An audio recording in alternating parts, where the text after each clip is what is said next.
重庆这座依山而建、两江环抱的城市，常年被浓雾笼罩，错落有致的地势与湿冷的江风，天然就适合孕育鬼故事。从明末张献忠的血腥屠城，到抗战时期的惨烈轰炸，再到现代都市中的离奇命案，重庆的历史本身就是一部透着阴气的编年史。今天我们就来一口气看完发生在重庆的那些令人脊背发凉的恐怖灵异事件。在重庆，老一辈人茶余饭后最常提起的一句话就是七星岗闹鬼，金刚塔正邪。七星岗位于渝中区通远门外，如今是繁华商圈，但这里曾是真正的乱葬岗。明末清初，张献忠率军攻入重庆，大肆屠城，尸体被堆积在通远门外，成了野狗和乌鸦的饕餮盛宴。到了抗日战争时期，国民政府迁都重庆，主城人口激增，政府不得不向外扩张，在乱葬岗上填土建房，从此七星岗这个名字流传至今。1926年，当时的重庆市长潘文华决定扩建城区，大规模迁坟。史料记载，潘文华用了6年时间，迁走了43万座坟墓。这一大规模的动作惊扰了无数亡魂，一时间城中传言四起，说每天晚上都能听到七星岗方向传来的半夜鬼号。工人们夜里施工时也常常被吓得魂飞魄散，有人看到荒坡上闪过白影，有人听到风中夹杂着女人的哭声。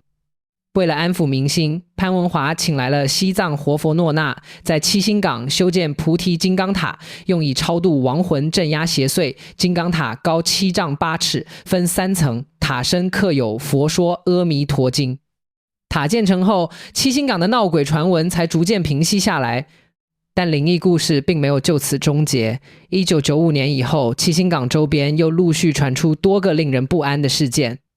有租客在屋内离奇死亡，有住户深夜噩梦连连，总感觉有人在床边注视着自己。甚至有传闻说，七星岗地铁站的指示牌会在深夜自动变换方向。最广为人知的一个传说叫七星岗魂丧，一个从河川来的人，傍晚经过温塘峡时突遇雷雨，到山上一栋小洋楼下避雨。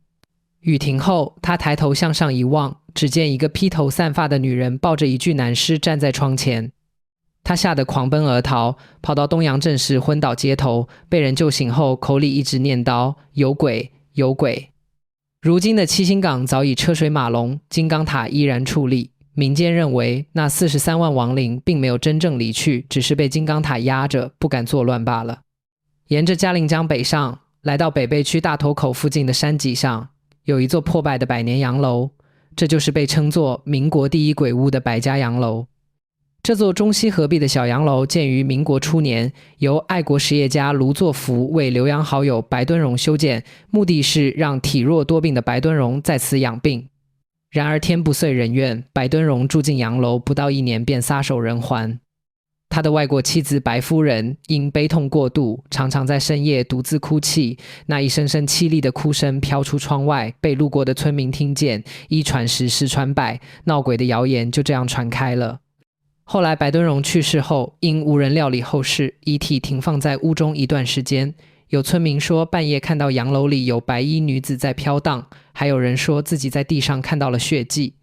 关于这座鬼楼，还有一段更加凄美的传说。相传当地有个富商的女儿爱上了一个哑巴渔夫，两人暗中相恋。富商大怒，派人割了渔夫的舌头，渔夫痛不欲生，跳下悬崖而死。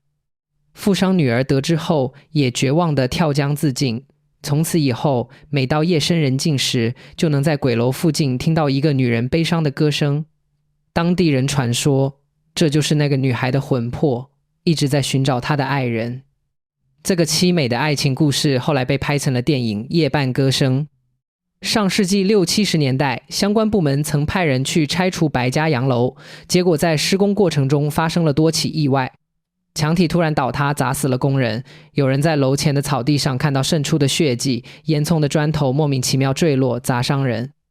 一时间，草地出血、烟囱杀人的传言不胫而走，再也没有人敢靠近这座洋楼。甚至有记者不服气，带着手枪和行军床前去夜探鬼楼。第一晚，他睡在楼下，天快亮时，一睁眼，发现自己居然被搬到了楼上。第二晚他把床用麻绳牢牢拴在柱子上，结果天亮时发现床和人都还在楼上，但绳子全部松了。此事被当时的报纸报道为鬼屋探鬼记。今天的白家洋楼早已荒废，爬满了藤蔓植物，门窗破败，但依然吸引着无数探险者。有人说在楼里能感觉到莫名的寒意，有人说用手机拍到了奇怪的白色光团。这些事是真是假，恐怕只有那些从鬼楼里全身而退的人才知道。如果说七星岗和北碚鬼楼只是闹鬼，那么丰都简直就是活着的阴曹地府。丰都位于长江北岸，古称丰都，有着近2000年的历史。它被称为鬼国京都、幽都、中国神曲之乡，是中国唯一一座以鬼城闻名于世的城市。为什么丰都变成了鬼城？这事要从汉朝说起。相传东汉时期，两位方士殷长生和王方平在丰都名山修炼成仙，后人将殷王二字合在一起，讹传为殷王。丰都就这样被附会成了阴间之王的所在地，也就是阴曹地府。到了东汉末年，张道陵创立五斗米教，吸收了当地巫术，后来演变为鬼教。公元198年，张道陵的孙子张鲁在丰都设立道教平都制，丰都就此成了道教的传教中心。道教又编造出罗峰山的说法，称北阴大帝在此治理鬼毒，丰都成为鬼城的观念由此根深蒂固。丰都鬼城内有哼哈祠、报恩殿、奈何桥、黄泉路、望乡台、天子殿、18层地狱等大量表现阴间的建筑。游客走过鬼门关，跨过奈何桥，经过望乡台，一路参观到18层地狱，最后通过阴阳桥返回阳间。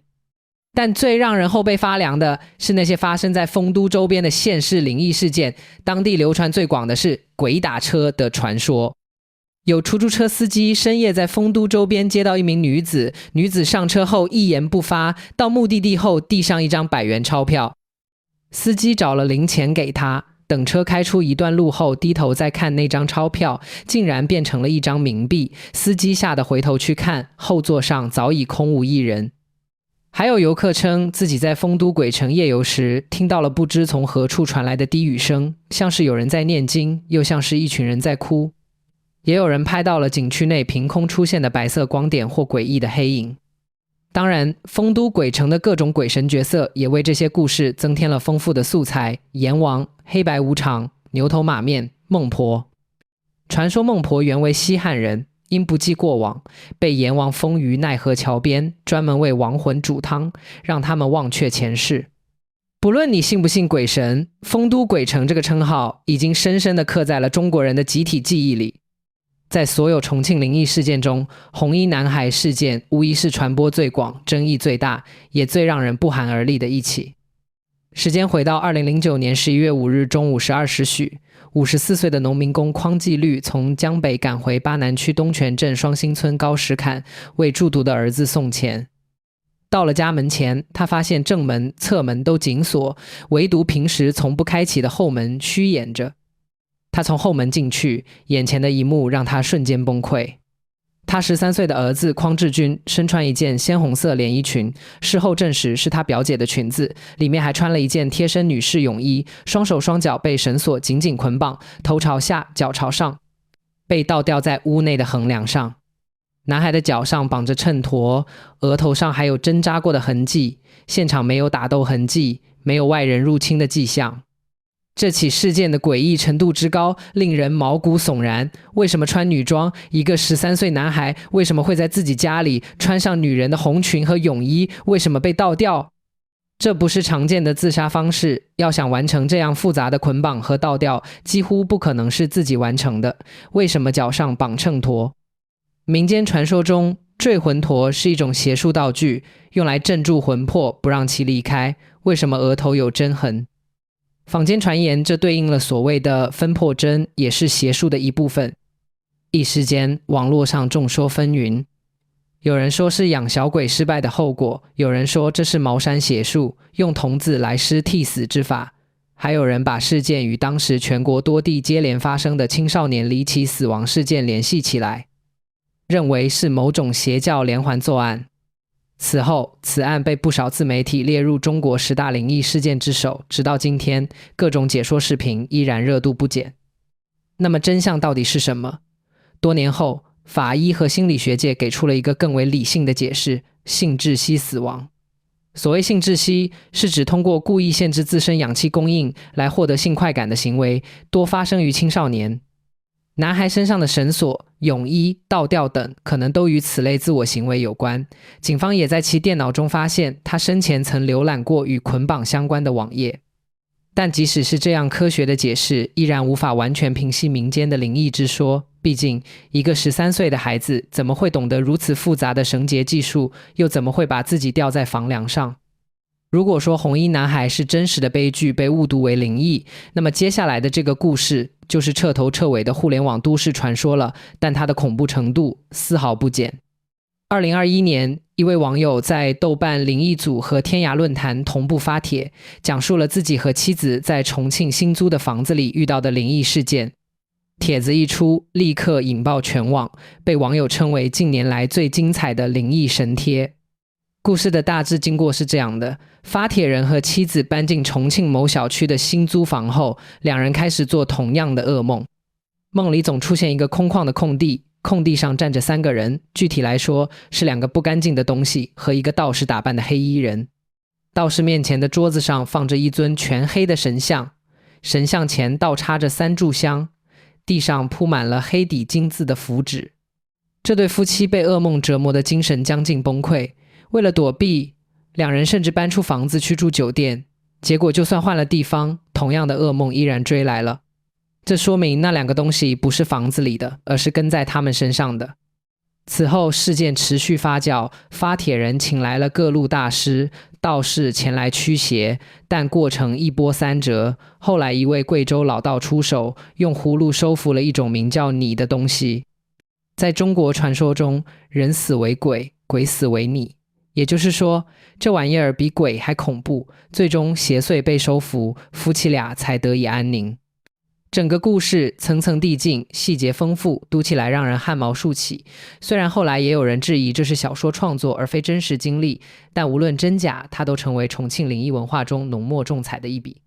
每一所大学都有属于自己的鬼故事，而在重庆，流传最广的非重庆工商大学莫属。工商大学有一个著名的灵异传说404宿舍，据说这间宿舍里曾经有4名女学生先后上吊自杀，后来有新生入住，半夜醒来时发现天花板上挂着4个白影。还有说法称，后来某天有个女生半夜醒来，竟看到自己床前站着一个白色人影，吓得当场精神失常，退学回家。更离奇的是，2起事件，4名女生的自杀和那名女生的精神失常，据说发生在同一天的不同年份。学校后来为了辟邪，把出事的那栋4号楼拆除，在原地种了某种据说可以辟邪的树。除了404宿舍，工商大学的翠湖也是灵异传闻的重灾区。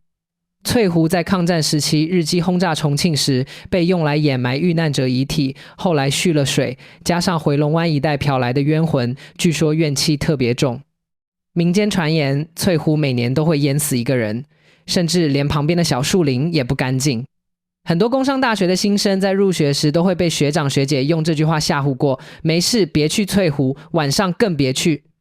在重庆渝中区有一条名叫春森路的老街，弯弯曲曲，爬坡上坎，白天看起来只是一条普通的老巷子，但在老重庆人的记忆中，这条路阴森可怖。而它之所以出名，是因为一部经典恐怖小说《一双绣花鞋》。这部小说由作家邝浩文在1958年创作，最初名叫《在茫茫夜色后面》，几十年的时间里一直以手抄本形式流传，直到2002年才由重庆出版社正式出版。故事发生在20世纪50年代初期，重庆解放前夕，讲述了一个老宅子在夜深人静时总会出现一双红色的绣花鞋，它自己会走动，会在楼梯上发出哒哒哒的声音。人们顺着声音去找，看到的是一双绣花鞋在空无一人的楼梯上一步步地往下走。这个故事影响了整整几代中国人，后来被改编成话剧、电视剧，而故事的原型发生地就是春森路的某栋老宅。老一辈人说，春森路的人家晚上都不敢出门，生怕在巷子口的台阶上看到那双红色的绣花鞋。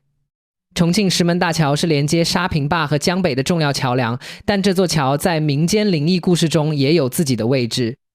坊间流传着710路公交车的灵异传说，深夜末班车开上石门大桥后，司机从后视镜里看到车厢空无一人，但耳边却有人在大声交谈。更让人不寒而栗的说法是，有乘客坐710路末班车，到了某个站，上来一个脸色惨白的人，不说话不投币，就直愣愣地站着。到站后，那人下车，乘客回头一看，座位上地上全是水渍，像是从江里刚捞出来的一样。这些故事虽然无从考证，但在重庆流传甚广。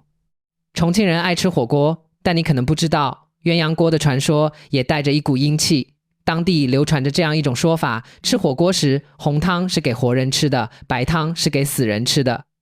如果在吃鸳鸯锅时，活人吃了白汤里的菜，就会和死人结缘，之后就会有怪事发生。这也是为什么很多老重庆人在吃火锅时，白汤那一边从来不碰，只当它是装饰。